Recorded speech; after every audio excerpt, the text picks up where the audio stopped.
بسم اللہ الرحمن الرحیم۔ شروع اللہ کے نام سے جو بڑا مہربان اور نہایت رحم کرنے والا ہے۔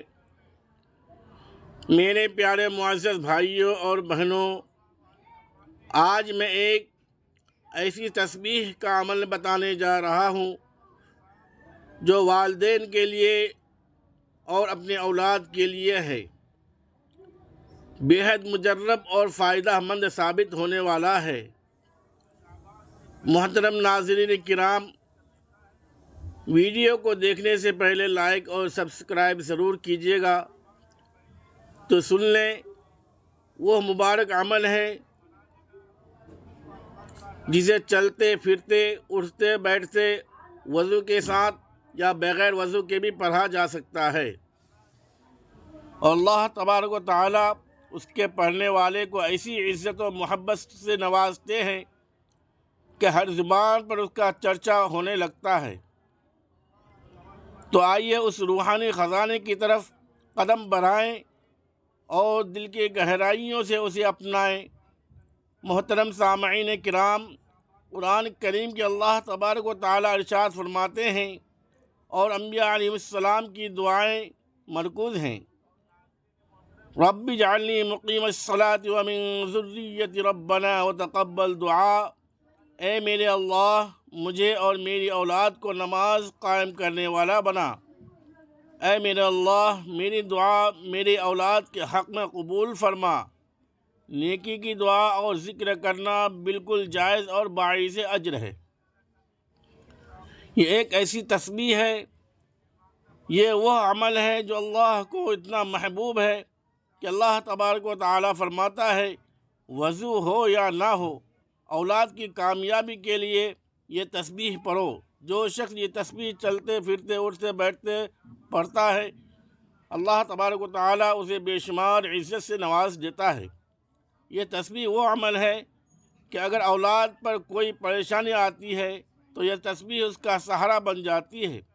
یہ تسبیح آسانی پیدا کر دیتی ہے۔ محترم سامعین کرام، یہ تسبیح عام نہیں ہے، یہ ان لوگوں کے لیے ہے جو سچے دل سے چاہتے ہیں کہ ان کی اولاد زندگی کے ہر میدان میں کامیابی حاصل کرے۔ وہ تسبیح کون سی ہے، وہ عمل کون سا ہے، یہ جاننے کے لیے دوستو ویڈیو کو آخر تک مکمل دیکھنا ہے، کیونکہ آج ہم آپ کے لیے وہ عمل لائے ہیں جو آپ کی اولاد کو مصیبت سے بچائے گا انشاءاللہ۔ دنیا کی ہر حاجت، دکھ، ہر بیماری اور ہر تنگی کا علاج کسی نہ کسی ذکر میں، کسی تسبیح کے ذریعے سے موجود ہے۔ ہماری آج کی تسبیح بھی ایک ایسی پسندیدہ تسبیح ہے کہ جس میں انسان کی خواہشات، اس کی حاجات کی تکمیل موجود ہے۔ یہ الفاظ نہ صرف زمین پر کہے جاتے ہیں بلکہ آسمانوں میں فرشتے، انبیاء اور مقربین، بارگاہ الہی کی زبان پر بھی یہ کلمات جاری رہتے ہیں۔ یہی وہ تسبیح ہے جو رسول اللہ صلی اللہ علیہ وسلم کی سب سے پسندیدہ تسبیح ہے، اور جو کوئی اپنی اولاد کی کامیابی کے لیے اس تسبیح کو پڑھے گا تو اللہ تبارک و تعالی اس کی اولاد کو دن بدن ترقی عطا فرمائے گا۔ تو دوستو، جب ہم حضور اکرم صلی اللہ علیہ وسلم کی سیرت پر نظر ڈالتے ہیں تو آپ کی دعوت دین کی بنیاد بھی اسی تسبیح پر رکھی گئی ہے۔ یہ وہ عظیم کلمہ ہے جس نے کفر، شرک کی تاریکیوں کو چیر کر ایمان کی روشنی پھیلائی۔ یہی وہ کلمہ تھا جس کی آوازیں مکہ کی گلیوں میں گونجی تھیں، اور یہی وہ کلمہ تھا جس پر صحابہ کرام نے اپنی جانوں کو قربان کی۔ حضرت بلال رضی اللہ عنہ کی اذیتیں، حضرت خباب رضی اللہ عنہ کی قربانیاں، حضرت یاسر رضی اللہ عنہ اور سمیہ رضی اللہ عنہ کی شہادتیں سب اسی تسبیح کے سبب تھیں۔ سامعین کرام، دنیا کے اندر جتنے بھی انقلاب آئے، جتنی بھی اصلاحی تحریک برپا ہوئے، ان میں سب سے زیادہ کامیاب اور پائیدار انقلاب وہ تھا جو اللہ تبارک و تعالیٰ کے آخری نبی حضرت محمد صلی اللہ علیہ وسلم نے لایا۔ یہ انقلاب محض حکومت یا معاشرتی تبدیلی کا انقلاب نہیں تھا، بلکہ یہ دلوں کا انقلاب، اخلاقی کا انقلاب، عقیدے کا انقلاب اور انسانیت کو حیوانیت سے نکال کر اللہ تبارک و تعالیٰ کی طرف لوٹانے کا انقلاب تھا۔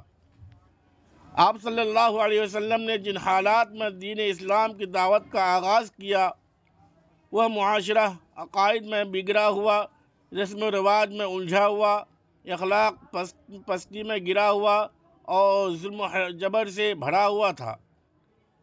ایسے ماحول میں جب ہر طرف شرک و ظلم، ناحق خون ریزی، سود کا بازار گرم تھا، تو اللہ تبارک و تعالیٰ نے اپنے محبوب صلی اللہ علیہ وسلم کو مبعوث فرمایا تاکہ وہ لوگوں کو اندھیروں سے نکال کر نور کی طرف لائیں۔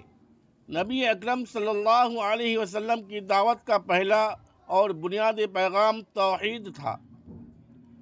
آپ صلی اللہ علیہ وسلم نے سب سے پہلے جس بات کی طرف لوگوں کو بلایا وہ یہ تھی، لا الہ الا اللہ محمد رسول اللہ، یعنی اللہ کے سوا کوئی معبود نہیں اور محمد صلی اللہ علیہ وسلم اللہ کے رسول ہیں۔ یہ کلمہ اس پورے باطل نظام کے خلاف ایک اعلان جنگ تھا جس پر عرب معاشرہ قائم تھا، کیونکہ وہ تو بتوں کو پوجتے تھے، ان کی رسومات اور معاشرہ بت پرستی پر مبنی تھی۔ توحید کا پیغام صرف ایک نظریہ نہیں تھا، بلکہ وہ پورے معاشرے کو بدلنے کی تحریک تھی۔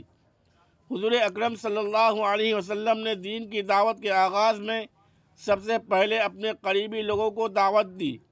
آپ صلی اللہ علیہ وسلم نے حضرت خدیجہ رضی اللہ عنہا، حضرت علی رضی اللہ عنہ، حضرت زید بن حارثہ رضی اللہ عنہ اور حضرت ابوبکر صدیق رضی اللہ عنہ کو اسلام کی طرف بلایا۔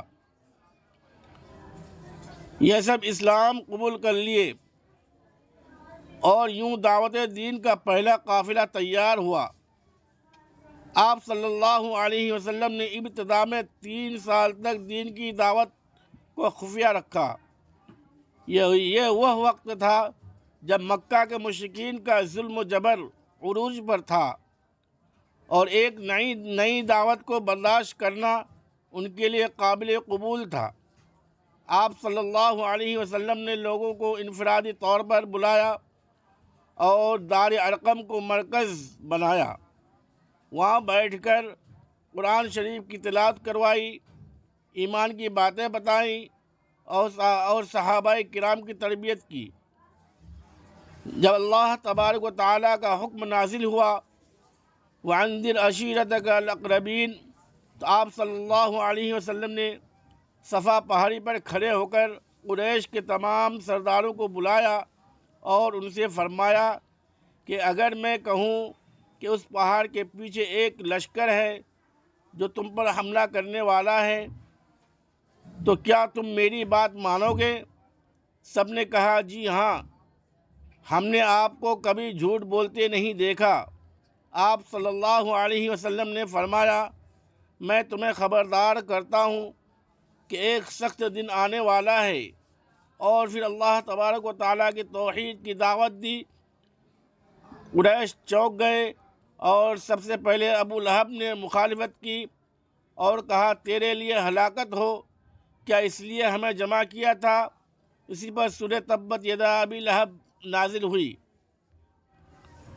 نبی اکرم صلی اللہ علیہ وسلم نے جب دین کی دعوت کھلم کھلا دینا شروع کیا تو مشرکین مکہ آپ کے سخت مخالف ہو گئے۔ آپ اور آپ کے صحابہ رضی اللہ عنہم پر ظلم و ستم کے پہاڑ توڑے گئے، لیکن کسی نے صبر کا دامن نہیں چھوڑا۔ مشرکین نبی اکرم صلی اللہ علیہ وسلم کو ساحر، مجنون، شاعر جیسے لقب سے پکارنے لگے۔ ان کے سردار کہتے، یہ کیا باتیں کرتا ہے؟ کیا معبود صرف ایک ہی ہے؟ یہ تو تعجب کی بات ہے۔ بنی ہاشم پر 3 سالہ بائیکاٹ شعیب ابی طالب میں کھانے پینے کی اشیاء بند کر دی گئیں۔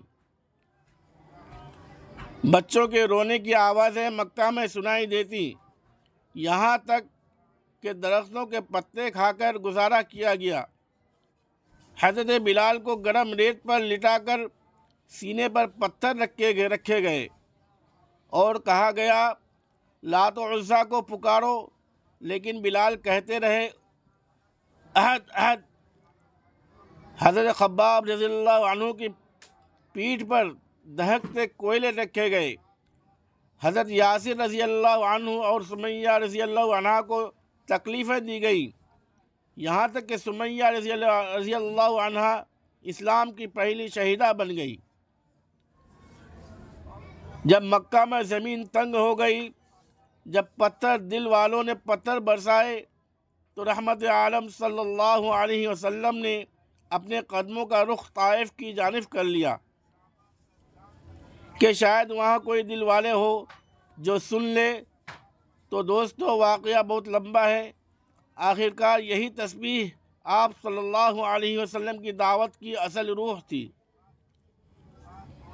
اس لیے اس تسبیح کی وجہ سے آپ صلی اللہ علیہ وسلم پر اور آپ کے اصحاب پر ظلم و ستم کی انتہا کر دی گئی، لیکن نہ تو آپ صلی اللہ علیہ وسلم اس تسبیح کو چھوڑا، نہ ہی دعوت حق کو چھوڑا، اور نہ ہی آپ کے صحابہ اور اہل بیت نے اس تسبیح کو چھوڑا۔ اس تسبیح کی وجہ سے اللہ تبارک و تعالی نے ہر آزمائش میں ثابت قدم رکھا اور آپ کی ہر خواہش کا احترام کرتے ہوئے آپ صلی اللہ علیہ وسلم کو اپنے مقصد حق میں کامیاب رکھا۔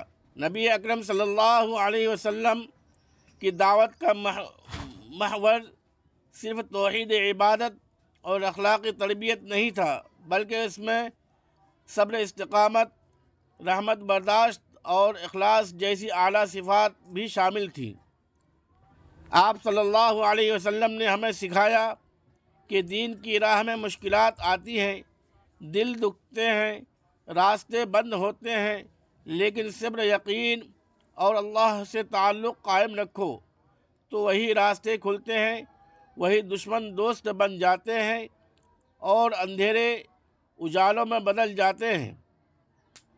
ناظرین، جو والدین واقعی دل سے چاہتے ہیں کہ ان کی اولاد دنیا میں کامیاب ہو، عزت پائے، نیک ہو، با اخلاق ہو، ہر جگہ ان کا نام روشن ہو، لوگ ان کی اولاد کی مثالیں دیں، اور ان کی اولاد جب کسی مجلس میں جائے تو سر اٹھائے، جب کسی محفل میں بیٹھے تو سب کی توجہ ان کی طرف ہو، جب کوئی ان کے بچوں کا نام لے تو عزت سے لے، امتحان میں سرخ رو ہو، میدان میں نمایاں ہو، دنیا کی دوڑ میں پیچھے نہ رہے بلکہ آگے بڑھے، رزق میں برکت ہو، تعلیم میں کامیاب ہو، کیریئر میں بلندی ہو، اور سب سے بڑھ کر وہ دین پر قائم رہے۔ والدین کی آنکھوں کی ٹھنڈک بنی، ان کی دعاؤں کا اثر ان کی زندگی میں نظر آئے، ہر پریشانی ان سے دور ہو، ہر میدان میں اللہ تبارک و تعالی ان کا مددگار بنے، لوگ ان کے اخلاق سے متاثر ہوں، ان کی صحبت نیک لوگوں کے ساتھ ہو، ان کا دل قرآن سے جڑا رہے، ان کا تعلق مسجد سے قائم ہو۔ والدین جب ان کی طرف دیکھیں تو دل سے شکر ادا کریں کہ اللہ تبارک و تعالی نے ایسی اولاد دی جو دنیا اور دین دونوں میں کامیاب ہے۔ یہ ہر اس ماں باپ کا خواب ہوتا ہے جو اپنی اولاد کے لیے دن رات دعائیں کرتے ہیں، ان کی خوشی میں اپنی خوشی سمجھتے ہیں، جو چاہتے ہیں کہ ان کے بعد ان کی اولاد ان کا نام روشن کرے اور نیکی کا ذریعہ بنے۔ تو وہ تمام والدین جو دل سے چاہتے ہیں کہ ان کی اولاد کامیاب ہو، عزت والی ہو، ہر میدان میں سرخ رو ہو، دنیا اور دین میں بلند مقام پائے، اس تسبیح کو اپنا معمول بنا لیں کہ وہ تسبیح جس کے ذکر کرنے والے کو اللہ رب العزت ایسی عزت عطا فرماتے ہیں کہ مخلوق خود بخود اس کی قدر کرنے لگتی ہے، لوگ اس کے کردار کی گواہی دیتے ہیں، دلوں میں اللہ تبارک و تعالیٰ اس کے لیے محبت ڈال دیتے ہیں اور دنیا کی اس کے نام سے واقف ہونے لگتی ہے۔ یہ تسبیح اللہ کے ایسے مبارک کلمات پر مشتمل ہے کہ جو شخص اسے روزانہ پڑھتا ہے اس کے راستے کی رکاوٹیں خود بخود دور ہونے لگتی ہیں، مشکلات آسانیوں میں بدل جاتی ہے اور جو مقصد دور نظر آ رہا ہوتا ہے وہ قریب آ جاتا ہے۔ اس تسبیح کی برکت سے انسان کا بگڑا ہوا مقدر سنورنے لگتا ہے، عزت و عظمت اس کے قدم چومنے لگتی ہے، یہاں تک کہ اگر خاک میں بھی پڑا ہو تو اللہ تبارک و تعالیٰ اسے اٹھا کر سونا بنا دیتا ہے۔ تو ناظرین، جن کا رزق رک گیا ہو وہ کھلنے لگتا ہے، جو دروازے بند ہوں وہ کھلنے لگتے ہیں اور دل کو ایک ایسا سکون عطا ہوتا ہے جو صرف اللہ تبارک و تعالیٰ کے ذکر سے نصیب ہوتا ہے۔ تو یہ تسبیح جو ہے کامیابی کا وہ ذریعہ ہے جو صرف زبان پر چند کلمات لانے سے دل و دماغ اور زندگی کو اللہ تبارک و تعالیٰ کی رحمت سے بھر دیتے ہیں۔ اگر آپ چاہتے ہیں کہ آپ کی اولاد دنیا میں کامیاب ہو، لوگوں میں ان کی عزت ہو، ہر جگہ ان کا چرچا ہو، وہ نیک بنے، آپ کے دل کا سکون بنے، آپ کی دعائیں ان کی زندگی سنوار دے، تو روزانہ ایک بہت ہی خاص، پیاری اور عظیم تسبیح ہے، اس کو اپنی زندگی کا حصہ بنا لو۔ وضو ہو یا نہ ہو، کسی بھی وقت کسی بھی حالت میں زبان پر اس تسبیح کو جاری رکھیں، نماز کے بعد پڑھیں، چلتے پھرتے کام کرتے ہوئے یا دن کے کسی بھی حصے میں دل سے اس ذکر کو کریں، کم سے کم 100 بار، اور اگر ممکن ہو تو پانی پر دم کر کے بچوں کو پلائیں یا گھر میں چھڑک دیں تاکہ اللہ تبارک و تعالی رحمتیں، برکتیں اور محبت آپ کے گھر پر نازل ہو، دل نرم ہوں، رشتے جڑیں اور اللہ تبارک و تعالی کا قرب نصیب ہو۔ وہ عظیم تسبیح ہے یا ودود جس کا ورد انسان کو اللہ تبارک و تعالی کی محبت کا مرکز بنا دیتا ہے، دلوں میں عزت اور لوگوں کے دلوں میں جگہ عطا کرتا ہے۔ اس کے ساتھ یہ بھی پڑھیں، یا رفیع جو عزت کو بلند عطا فرمانے والا ہے، یہ اسم مبارک مقام و مرتبہ بلند کرتا ہے۔ اور یا نافع بھی ضرور پڑھا کریں جو ہر نفع کا مالک ہے۔ یہ تسبیح رزق، صحت اور اولاد کی ترقی کے لیے بہت مفید ہے، اور اگر آپ چاہتے ہیں کہ آپ کے بچوں کے دل و علم، ہدایت اور روشنی سے بھر جائیں تو یا نور کو بھی ورد میں شامل کریں۔ یہ دل کو روشن کرتا ہے، گھروں سے تاریکی کو دور کر دیتا ہے اور دل و دماغوں کو روحانی روشنی عطا کرتا ہے۔ یہ تمام اسماء الحسنہ جو اللہ کے نام ابھی آپ کو بتائے ان کو اکٹھا ملا کر آپ نے پڑھنا ہے۔ یہ نہایت طاقتور، مجرب اور برکتوں سے بھرپور نام ہیں، ان کو معمول بنا لیں، روزانہ کے معمول میں شامل کر لیں۔ یقین رکھیں کہ اللہ تبارک و تعالی عطا کرے گا جو آپ کے خوابوں سے بڑھ کر ہوگا۔ تو جو بھی یہ ویڈیو دیکھ رہا ہے اس وظیفے کو صرف خود تک محدود نہ رکھیں، بلکہ صدقہ جاریہ سمجھ کر دوسروں کے ساتھ بھی ضرور شیئر کریں تاکہ انہیں بھی فائدہ ہو اور آپ کو بھی اس کا ثواب ملتا رہے۔ تو ناظرین محترم، آپ اس تسبیح کو کسی بھی وقت پڑھ سکتے ہیں، اس میں وقت کی کوئی قید نہیں، جگہ کی کوئی قید نہیں، آپ کو جب جہاں جیسے وقت مل جائے آپ اس تسبیح کو پڑھ سکتے ہیں۔ آپ اسے کسی نماز کے بعد پڑھنا چاہیں تو بھی پڑھ سکتے ہیں، فجر، ظہر، عصر، مغرب، عشاء کسی بھی نماز کے بعد اس کو پڑھنا چاہیں تو یہ افضل عمل ہے۔ اگر آپ کسی نماز کے بعد نہیں پڑھ سکتے تو آپ چلتے پھرتے، اٹھتے بیٹھتے کہیں بھی اس تسبیح کو پڑھ سکتے ہیں۔ آپ کے لیے ایک ہی شرط ہے کہ آپ نے اس تسبیح کو اللہ تبارک و تعالیٰ کی ذات پر مکمل یقین اور بھروسہ کرتے ہوئے پڑھنا ہے، وضو ہو یا نہ ہو، اور آپ نے سب سے پہلے نبی کریم صلی اللہ علیہ وسلم کی خدمت میں درود پاک کا نذرانہ پیش کرنا ہے، کیونکہ ہر نیکی کی ابتدا درود سے ہوتی ہے۔ میرے ساتھ حصول ثواب کے لیے درود ابراہیمی ایک بار پڑھ لیں۔ اللہم صلی علی محمد وعلی آل محمد کما صلیت علی ابراہیم وعلی آل ابراہیم انک حمید مجید۔ اللہم بارک علی محمد وعلی آل محمد کما بارکت علی ابراہیم وعلی آل ابراہیم انک حمید مجید۔ درود پاک پڑھنے کے بعد آپ نے یہ سب افضل ذکر یعنی لا الہ الا اللہ کی مکمل ایک تسبیح پڑھنی ہے۔ جب آپ نے 99 مرتبہ لا الہ الا اللہ پڑھ لیا تو آپ نے آخری مرتبہ پہلا کلمہ پورا پڑھنا ہے، یعنی لا الہ الا اللہ محمد الرسول اللہ۔